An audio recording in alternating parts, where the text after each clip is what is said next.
Hey everybody, what's going on? T and Clint, we got a chance to go see Teenage Mutant Ninja Turtles, Out of the Shadows. And boy, did we. Emphasis on the colon. Yeah. Because it blows. Okay, see, here's the thing. Because for some goddamn reason, Laura Linney is in this movie. Yeah. In the spirit of, for some goddamn reason, I'm going to try to defend this movie. It's actually not that bad.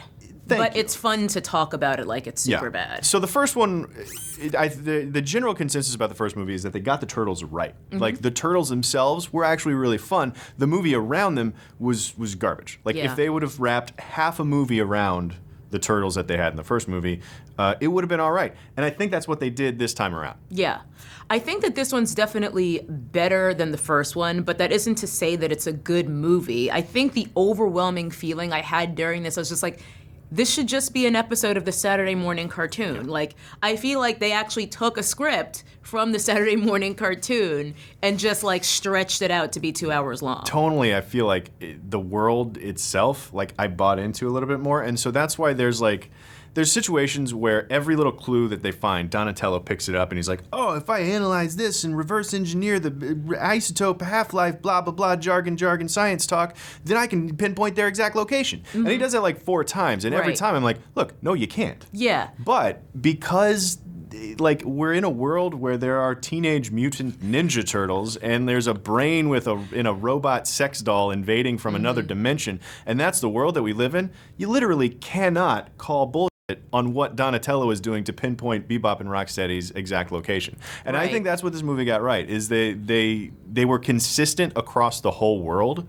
Like, it's lazy writing. Mm-hmm. Yeah, I think the laziness of the writing just made it honestly feel more like a kid's movie, even more than the first one did. I know with the previous iteration of the Ninja Turtles on the big screen, as the movies went on, they got more and more juvenile to the extent where the Turtles weren't even allowed to use their weapons because it would affect like the sales of like kids being able to see the movies, and also just like toy manufacturers wanting to collaborate to actually make toys for the movie. And I feel like that was happening here too. Like the Turtles barely use their weapons unless it's to like keep themselves from like falling off a building. They might, like Raph might stab his side into the side of the building. But and the only time that they do use their weapons is against Krang at the end. At the very end. And that whole sequence was just animated. Exactly. Like, in every fight, the fight ends by someone getting knocked out. Yeah. Well, and that's why again, that's no why casualty. It felt like the end of one of the old episodes of the cartoon, because everything ends with like, I'll be back and I'll get you, and like everything is just like, tune in next week to find out. And I was just like, isn't this a movie? And they probably will get another movie next week, the way that they're churning these out. But look, obviously, if you hold this up next to, let's just say, a real movie, pick your favorite superhero movie, whichever one it is. If you hold it up to Deadpool or to Civil War or to whichever movie you think is like a really solid movie, it's not going to hold up. Mm-mm. It's not. Because that's not the kind of movie that it is. Like it's so clearly a kid's movie, and you just got to go in. You got to have fun every time Michelangelo says like, yeah, hey, nah.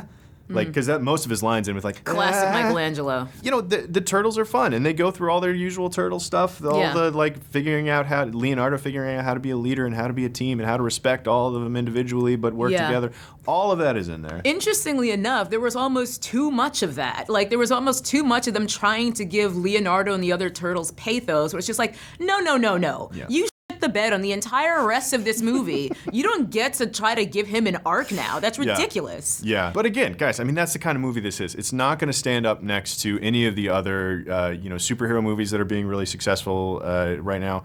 It's just not. And the actual plot is a plot we've seen 100 million times before. It's basically the same plot we saw in Avengers, The Monster Squad. Yeah. Those are 2 very different movies, but you get my point.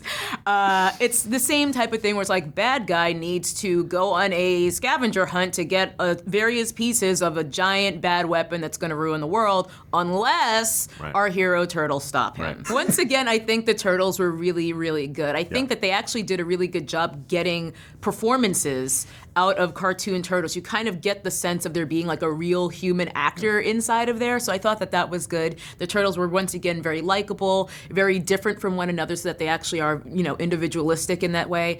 And, Megan Fox is Megan Fox or whatever. Tyler Perry, surprisingly amusing. I think it's kind of interesting to see what Tyler Perry's up to these days, because he was really great in Gone Girl as well. So it's nice to know that he's taking a break from Medea Goes to Space or whatever to do other roles. And can we go back to Megan Fox for a second? Because is she still a thing? Evidently. The movie seems to think that she's still a thing. Yeah. I disagree. Look, if Megan Fox is still a thing for you, you're also going to like this. Yeah. If you're a big fan of the Turtles, the 90s cartoon version of the Turtles, by the way, not the comic book version of the Turtles. Right. If you're a big fan of them, you're going to have a little bit of fun with this. It is much, much better than the first one.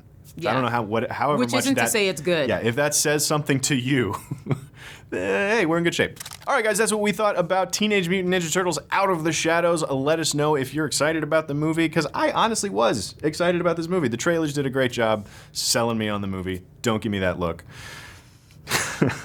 Let us know what you think about it in the comments down below. Also, check out our Things You Didn't Know episodes about the Ninja Turtles. We got 2 of them. Click like and subscribe. Stick around here for more movie news right here on Cinefix Now. And he's like listening to Lionel Richie for no reason. And they like go full volume with it for like 5 seconds. Right. It's just, is it me you're looking for? Yeah, and then And that's it's like, it. wait, is that Casey Jones' inner monologue in that exact moment? Right. He happened to think to himself, I'm looking for him. And then Splinter confirmed that via music cue.